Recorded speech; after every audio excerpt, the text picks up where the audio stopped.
Everybody wants a safe place to live, a street where the children can play unmolested, and where the street lamps are reassuringly bright. In other words, the suburbs. And they were a safe place, until the day John Carpenter moved in.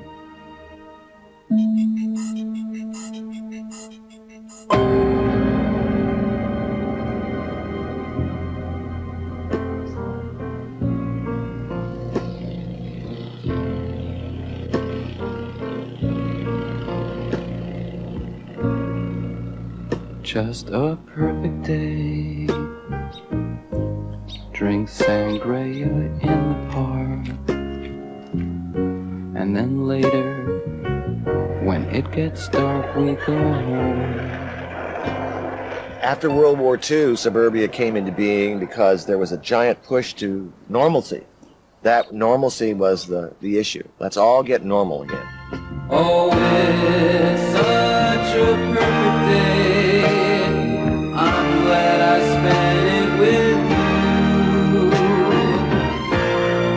Oh, such a perfect day. You just keep me hanging on. A lot of horror films in the past set their movies in a haunted house or some dark environment to begin with, so that you're immediately alerted to the fact, oh, this is going to be scary.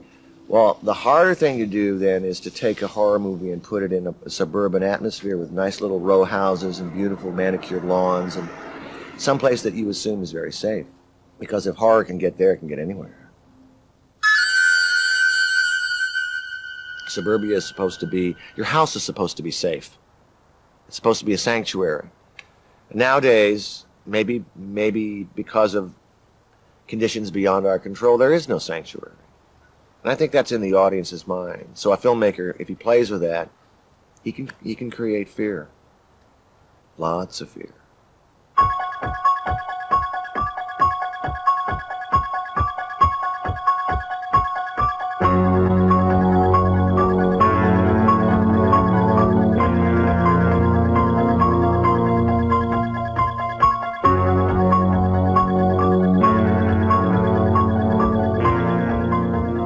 John Carpenter wanted this neighborhood because the feeling of being trapped in a house that looks so beautiful, manicured lawns, and I mean it looks like the kind of place that you would want to have your children playing in, and the idea that there was something lurking behind these walls and behind these trees. I mean, it was, I think, really kind of scary, and in many ways there's a claustrophobic kind of effect. These houses sort of across the street from each other. It created this sort of neighborhood kind of feel, but it's, oops, something's wrong here. Small town America, you shoot it from an angle that gives it a sense of doom. The image has a feeling of doom to it. Using wide lenses also helps. And if you use the tracking shot, do it very slowly and methodically. Be very authoritative about it. And the audience feels there's something funny here.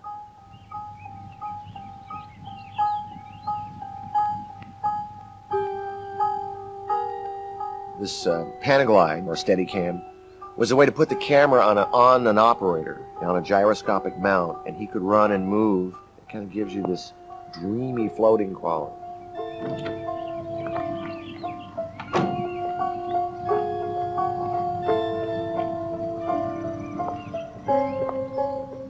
Then as night approaches, you can use the nighttime, to make anything claustrophobic, because what you have is a character that's lit and beyond them is darkness.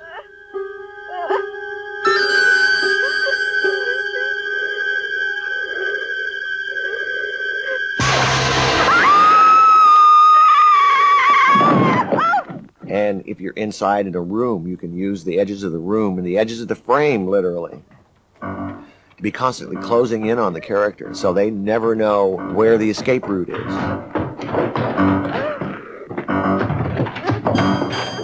I've always thought my movies are characterized in some ways by this obsession with people being trapped, either by their characters or their environments or their situations. You can be trapped in a car. You can be driving across giant spaces and trapped inside a car. You can be trapped in a house, usually trapped by forces of evil around you.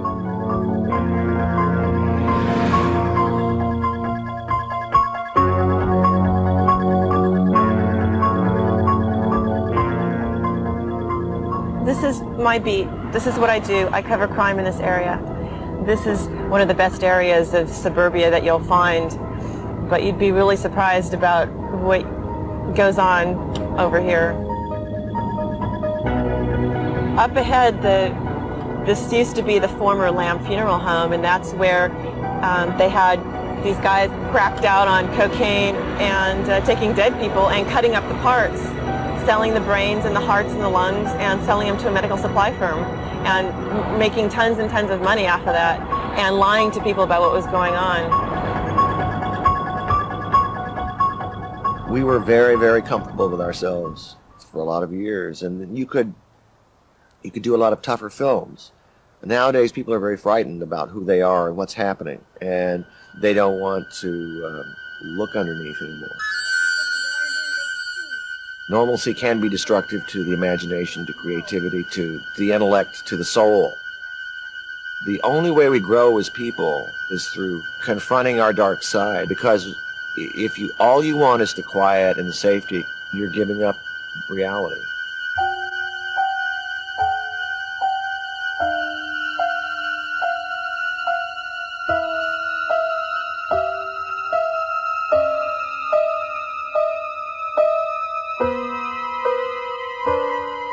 When I first started out in journalism, the first person that I became vividly aware of was Richard Ramirez, who later became known as the Night Stalker. He was the fellow who went around and bludgeoned people in their beds, came upon them in the middle of the night, and people awoke to find him standing over them. And I think that case, more than any other case in suburbia, really wrecked the experience for people.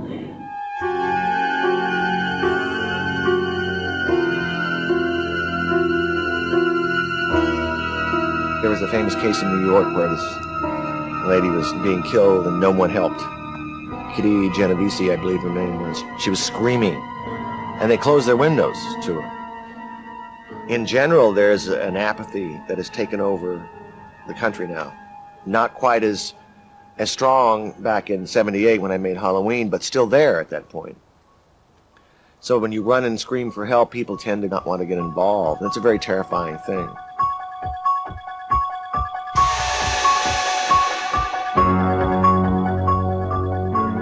This is the house where Jamie Lee Curtis runs for help, and where the neighbor ignores her and turns out the light, which I think epitomizes what happens in suburban neighborhoods, where people are either in denial that something bad is happening or afraid. Oh! Hello, help me! Can you please help me? Please!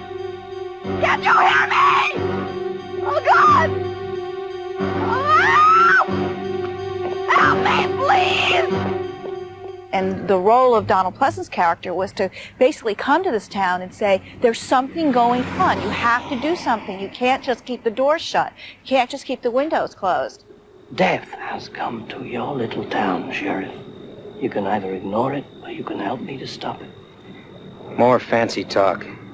Doctor, do you know what Haddonfield is? Families, children, all lined up in rows, up and down these streets. You're telling me they're lined up for a slaughterhouse? They could be. I remember trick-or-treating. I remember going out for Halloween. Now, you don't dare take your kids trick-or-treating. They do it in a controlled, contained environment so that nobody can possibly touch your child these days. But it seems to me that the lines between reality and fantasy and horror pictures about suburbia have really blurred, because these neighborhoods really aren't safe any longer.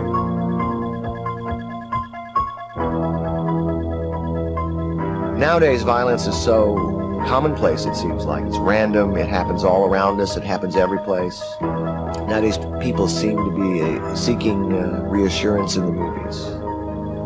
I suppose that the kind of movie that Halloween is, probably its time is over, and it's time to move on and tell other stories.